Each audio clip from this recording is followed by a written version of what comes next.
So I just wanted to start with yourself and kind of how you put yourself into kind of the world of darts and commentating on the sport.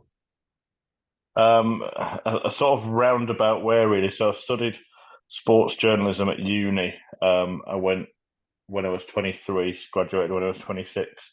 And during the course, um, while doing a project, probably not dissimilar to yours, I was reaching out to people who were in darts for involvement in this project. And one of them was Paul Nicholson, the player. And it just so happened that his management at the time were looking for somebody to do match reports and things on his website and the website of all the other players, which there were quite a few. James Wade and Simon Whitlock probably being the most high profile two at the time. And by the end of uni, I got a job as their press officer. So Yeah. when I graduated, I took that on full time. And they signed Michael van Gogh in that year. Um, and then within 18 months of that happening, he became world champion and world number one. So obviously the education route, but then a little bit of luck and right place, right time, and circumstances aligning. I got very sort of ingrained within the industry of darts. And then after about 2 or 3 years of doing that job, sort of realised that I was on the wrong side of the divide. For me, I'd always wanted to be a commentator. Um, so I made the decision to ask for a chance, but also leave the press officer stuff behind, um, just because obviously impartiality and not having conflict of interest and stuff. I'm going to be commentating on those players is important, and it just again it coincided in the time when the PDC decided to start streaming all of the Pro Tour events. So they gave me an opportunity first on a European tour, then that went well. So I got all the Pro Tours from that point, and then since then it's just gone from strength to strength, really. So yeah, a mixture of very, very good fortune, being in the right place at the right time, and hopefully having some of the skills required to actually do a decent job. Yeah, a lot of the time it is kind of right place, right time, asking the right people into it. As you say, you mentioned that you wanted to go into commentary and you knew that was something you wanted to do. When you did start commentating on darts, did you really know that this is something I want to keep going with and pursue? Pretty quickly, yeah. I mean, the first match I did, I was terrified. It was like completely like Yeah. couldn't speak for the first sort of few minutes, properly out of breath and just like, yeah, it was really scary. But once I settled into it, yeah, I felt really comfortable. I wanted to be a commentator from quite a young age. It was football really that I was interested in when I was a kid. Darts didn't really come on my horizon until maybe 2010-ish.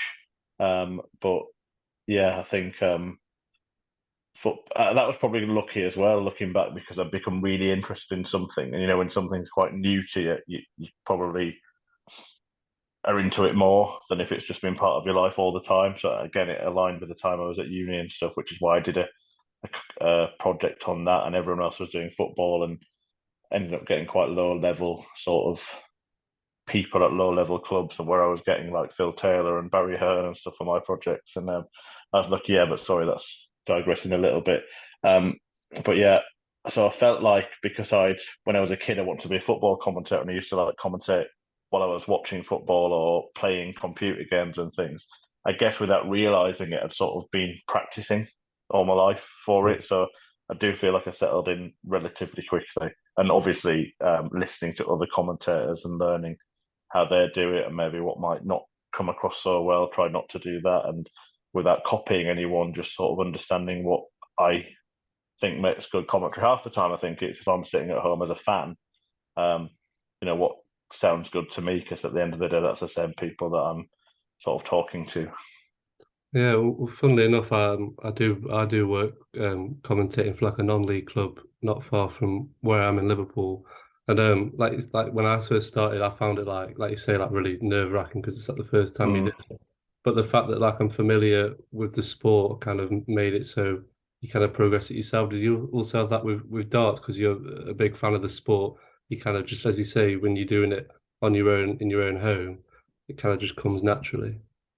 Yeah, although I mean, I think one of the things that I've definitely I learned so much more about the sport from doing the job. Obviously, the intricacies of it. I guess in football it'd be like tactics and things like that, but with darts it's often the counting, the more advanced maths that goes into it. So yeah, I think most casual darts fans would know how to finish like 153 or something. But now I understand what's the best way to leave a finish when you're on 309 and things like that. And just knowing that, and it enlightens the viewer as well, because I can then say, oh, he should have gone for the ball with that last dart because he would have left him at a finish if he did the 25. But in going for the 20, he's not been able to do that. And I think them little things are important because they're the things that I didn't know when I was just a casual fan watching. So if I'm able to sort of educate the audience as well, I think the basics are picked up just by watching. Yeah, so having that knowledge of the sport, the players.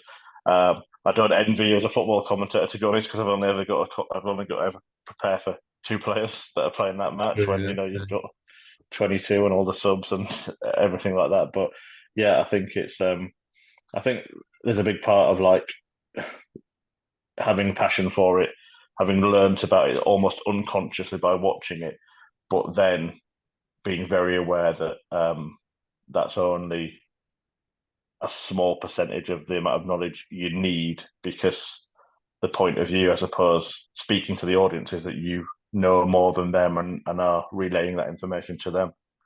yeah, yeah. No, completely right. I just wanted to also go on to kind of the women's darts as well as men's. I know not long ago you spoke to Fallon Sherrock after she was the first female to hit a perfect leg. Is that something you think we'll see more of in time to come? Kind of these records getting broken with the women's game progressing.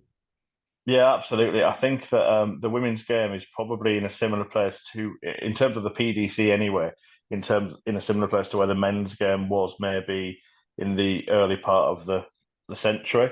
I think that sort of in the early 2000s, you know, any man could go and pay the money and play in a PDC tournament that didn't have this cut off 128 professional tour. Um, it was sort of, if you know, pay your money and have a go, and sort of where the women's game is now. And because they've actually got a tour, it's getting more competitive. I think it won't be long before you start to see it being seeded. Um, I don't think it'll be long before we haven't actually had a nine darter on the women's series yet, but we have had obviously Fallon hit a nine darter. Other women players, Bo Greaves has achieved it in the past as well, and I think that there's a massive interest in the women's game right now. I think it probably won't be long before we see a nine dart finish on TV, for example. Yeah. Um, but I've done I've covered every women's series event since it started in 2020, and what's been interesting for me is that the the the top players have always sort of played to a really high standard. Lisa Ashton, Fallon Sherrock, and later, more recently, Bo Greaves. But the players sort of in the sort of what maybe the second and third brackets, their game seems to be raising just to another level. Maybe not to compete with those top players, but those that were averaging, say, 70 on are now averaging 75, and those that were averaging 75 are now averaging 80. So there's Mm. a clear sort of improvement across the board. And obviously, the more that women see the top players on TV breaking records, etc., younger players are going to take up the sport, and you will get more Fallon Sherrocks, more Lisa Ashtons, more Bo Greaves. So I think it's in a really good, exciting place because just the very nature of it being so early in its development means that you're going to get those moments that don't come around very often in more established sports and tours.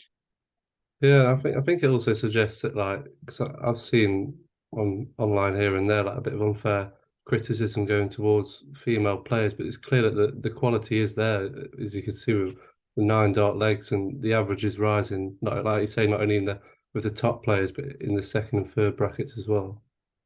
Absolutely, and the interest is there as well. I mean, the fact that people are criticising it is that they're contributing to the conversation without maybe realising that that's what they're doing. But I did when Fallon Sherrock um, won those matches at the World Championship. Well, when she won the first one, she was also managed by the company that I used to work for, and they did sort of get me in to help with the media stuff that she did the next day. And I've never seen anything like it in darts before. Press officer for Michael van Gerwen when he was at his very, very best, dominating, winning 25 titles in a year. And Fallon Sherritt, when she won that match, the first woman to win a match at the World Championship, we got up, I think, 4 a.m. the next morning to get a car to Good Morning Britain, and never stopped doing press until about 6, 7 p.m. that night, just going around London, and that means that in each taxi ride in between, she was doing something on a telephone call, worldwide to a radio station or newspapers, etc. Yes, I've never seen that kind of interest in the men's game, and I think it's something that maybe people should be a little bit that's not her fault. It was never her intention. She just went to win a game of darts and she won one. But I think it's something that people need to kind of understand the big picture a little bit more. The fact that she did that, and the fact that Bo Greaves is dominating in the women's game now and it's getting attention, and Lisa Ashton as well, getting a tour card, for example. All of these things are actually getting more eyes on darts, which means ultimately more sponsors, more TV coverage, and more money in the pot for all of the players. So I think people need to look at the bigger picture, and like, all these achievements are not just good for women's darts; that they're good for darts in general. Yeah, yeah, and that's also kind of what I wanted to move on to onto like the fan kind of scene in darts. I know you're also on the World Senior darts, and I kind of saw the kind of the crowds and the attention that was getting. It kind of summed it up of how big of a game darts has become, not just for like the top players, but also these in the senior kind of scene that is still bringing in ridiculous amounts of eyes on the game. Yeah, absolutely, and like, obviously with the things like the Moda Super Series, which I also do, um, effective. I mean, non-professional is probably the wrong way of describing it, but players that don't have that professional tour card can compete in that, and it's streamed and it's on a Sky channel. And again, the seniors. My own experience is like, I'm now a full-time darts commentator. Like, it's literally my full-time job, and I wouldn't have thought that would be possible. It wasn't the case 2 years ago. I had another job alongside it. But now, yeah, I literally work full time because there is so much darts. And if there weren't people watching, they wouldn't be putting them in front of the cameras, would they? So, the interest, even in the sort of lower level stuff like the Moda Super Series, people still want to watch it this week. I think John Henderson's in it. People want to tune in and see how he's getting on since he lost his tour card. Is he still playing well? He won the World Cup a couple of years ago. But the seniors has been a really massive success. The last one, putting it on Channel 5, in Blackpool as well, where I think every time they've been to a new venue, the organisers have not known what to expect, but it sold out on the Saturday and it was pretty full on the Sunday as well. Um, I think, yeah, there's just, and not just in terms of interest from